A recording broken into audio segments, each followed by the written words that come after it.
नमस्कार दोस्तों, आप सभी का स्वागत है अपने YouTube चैनल पर। आप सभी को इस चैनल पर पहले भी काफ़ी वीडियोज़ देखने को मिली होगी और आगे भी इसी तरह मिलती रहेगी। तो आप अपने चैनल को सब्सक्राइब करना ना भूलें और वीडियो को अधिक से अधिक लाइक और शेयर करें। तो आज हम इस वीडियो में जानेंगे कि नवरात्रे क्या होते हैं और यह क्यों मनाए जाते हैं, इनका क्या महत्व है और इस वर्ष नवरात्रे किस दिन से शुरू हो रहे हैं और किस दिन ख़त्म होंगे और किस दिन कौन सा नवरात्रा मनाया जाएगा, यह सभी हम इस वीडियो में जानेंगे।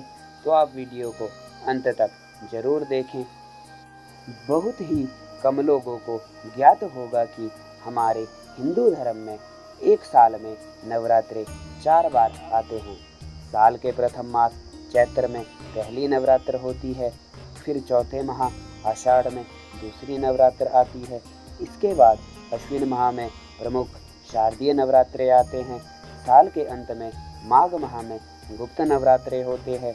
इन सभी नवरात्रों का जिक्र देवी भागवत तथा अन्य धार्मिक ग्रंथों में भी किया गया है। हिंदू धर्म के मुताबिक चैत्र माह से हिंदू नववर्ष की भी शुरुआत होती है और इसी दिन से नवरात्रे भी शुरू होते हैं। लेकिन आप सभी को ज्ञात ही होगा कि चारों में चैत्र और शारदीय नवरात्रे प्रमुख माने जाते हैं। एक साल में यह 2 नवरात्र मनाए जाने के पीछे की वजह भी अलग अलग तरह की है। आइए हम आपको नवरात्र का उत्सव साल में 2 बार मनाने के पीछे आध्यात्मिक, प्राकृतिक और पौराणिक कारणों के बारे में बताते हैं। नवरात्र का पर्व 2 बार मनाने के पीछे अगर प्राकृतिक कारणों की बात की जाए तो हम पाएंगे कि दोनों नवरात्रों के समय ही ऋतु परिवर्तन होता है। गर्मी और शीत के मौसम के प्रारंभ से पूर्व प्रकृति में एक बड़ा परिवर्तन होता है। माना जाता है कि प्रकृति माता की इसी शक्ति के उत्सव को आधार मानते हुए नवरात्रि का पर्व हर्ष, आस्था और उल्लास के साथ मनाया जाता है। ऐसा प्रतीत होता है कि प्रकृति स्वयं ही इन दिनों दोनों समय काल पर ही नवरात्रि के उत्सव के लिए तैयार रहती है। तभी तो ना उस समय ना मौसम अधिक गर्म ना अधिक ठंडा होता है। खुशनुमा मौसम इस पर्व की महत्ता को और अधिक बढ़ाता है। मान्यता है कि रावण से युद्ध से पहले भगवान श्री राम ने माता शक्ति की पूजा रखवाई थी। धार्मिक मान्यता के अनुसार श्री राम ने रावण के साथ युद्ध पर जाने से पूर्व अपनी विजय की मनोकामना मानते हुए माँ के आशीर्वाद लेने के लिए विशाल पूजा का आयोजन करवाया था। कहा जाता है कि राम देवी के आशीर्वाद के लिए इतना इंतज़ार नहीं करना चाहते थे और तब से ही प्रतिवर्ष 2 बार नवरात्रि का आयोजन किया जाता है। जहाँ शारदीय नवरात्रे में यह सत्य की असत्य पर व धर्म की अधर्म पर जीत का स्वरूप माना जाता है, वहीं चैत्रीय नवरात्रे में इसे भगवान श्री राम के जन्मोत्सव या रामनवमी के नाम से जानते हैं। अगर एक साल में 2 नवरात्रे मनाने के पीछे आध्यात्मिक पहलू पर प्रकाश डाले तो जहाँ एक नवरात्रि चैत्र मास में गर्मी की शुरुआत में आते हैं, वहीं दूसरे सर्दी के प्रारंभ में आते हैं। गर्मी और सर्दी दोनों मौसम में आने वाली सौर ऊर्जा से हम सबसे ज़्यादा प्रभावित होते हैं, क्योंकि यह फसल पकने की अवधि होती है। मनुष्य को वर्षा, जल और ठंड से राहत मिलती है। ऐसे जीवनोपयोगी कार्य पूरे होने के कारण दैवीय शक्तियों की आराधना करने के लिए यह समय सबसे अच्छा माना जाता है। नवरात्रि का त्यौहार साल में 2 बार मनाए जाने के पीछे प्राचीन कथाओं का उल्लेख भी पुराणों में हमें मिलता है। माना जाता है कि पहले नवरात्रि सिर्फ चैत्र नवरात्र होते थे, जो कि ग्रीष्मकाल के प्रारंभ से पहले मनाए जाते थे। लेकिन जब श्री राम ने रावण से युद्ध किया और उनकी विजय हुई, विजयी होने के बाद वो माँ का आशीर्वाद लेने के नवरात्र की प्रतीक्षा नहीं करना चाहते थे, इसलिए इन्होंने एक विशाल दुर्गा पूजा आयोजित की। इसके बाद से नवरात्रि का पर्व 2 बार मनाया जाता है। नवरात्रों के 9 दिन अलग अलग देवी को समर्पित होते हैं। तो अब हम इस वीडियो में जानेंगे कि किस दिन कौन सा देवी के लिए विशेष रूप से मनाया जाता है। तो सबसे पहले प्रथम दिन शैलपुत्री, इसका अर्थ पहाड़ों की पुत्री होता है। दूसरा दिन ब्रह्मचारिणी, इसका अर्थ ब्रह्मचारिणी जी का है। तीसरा दिन चंद्रघंटा, इसका अर्थ चांद की तरह चमकने वाली। चौथा दिन कुष्मांडा, इसका अर्थ है पूरा जगत उनके पैर में है। पांचवें दिन स्कंद माता, इसका अर्थ कार्तिक स्वामी की माता।